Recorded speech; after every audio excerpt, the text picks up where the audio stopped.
Imagine this. It's 4 a.m. Air raid sirens echo across European capitals.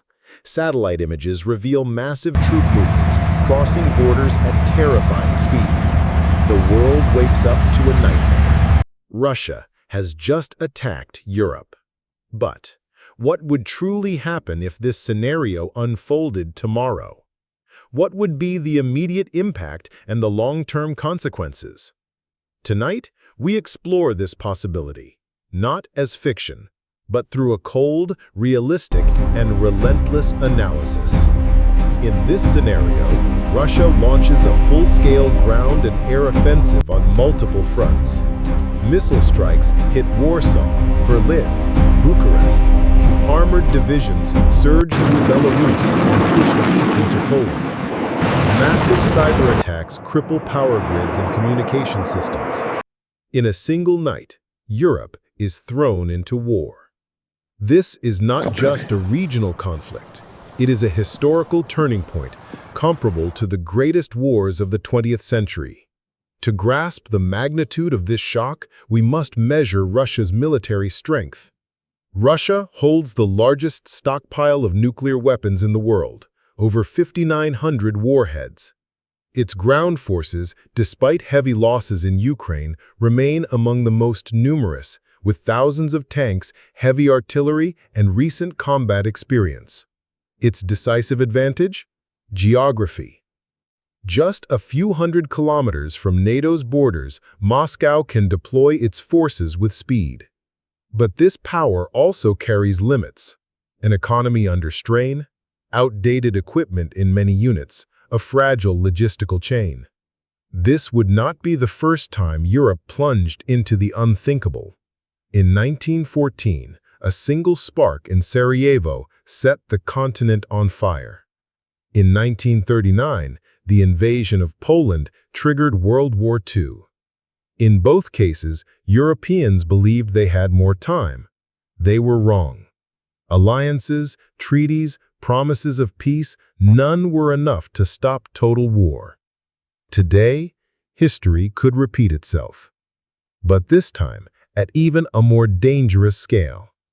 Because modern weapons magnify every decision and every mistake. Day 1.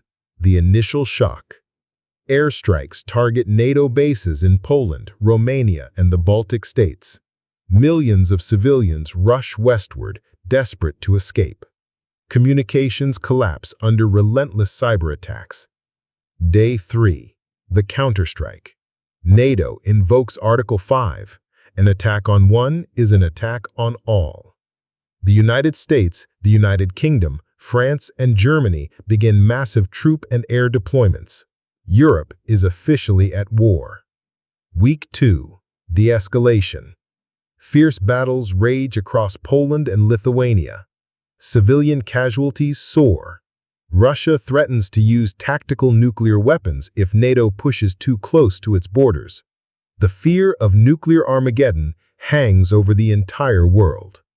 Month 1. The stalemate. The front line stretches from the Baltic Sea to the Black Sea. Entire cities lie in ruins. The global economy collapses. Oil, gas, financial markets, everything shatters. A war like this would never stay confined to Europe. In Asia, China could seize the moment to move on Taiwan. The Middle East would plunge into deeper instability. Africa would face a catastrophic food crisis cut off from vital grain exports. And in the United States, society would split between war mobilization and the terror of nuclear escalation. Humanity as a whole would feel the cold shadow of a new era. The era of total war. So, what does this scenario teach us? That peace in Europe is far more fragile than it appears. That when history repeats itself, it strikes harder each time. And that the future rests on decisions being made today, inside power rooms we will never see. If Russia attacked Europe tomorrow, the world as we know it could vanish in hours. But perhaps the real question lies elsewhere. Are we truly prepared to prevent this future? And what if instead of Russia striking first, it was NATO that launched a preemptive attack on Russia?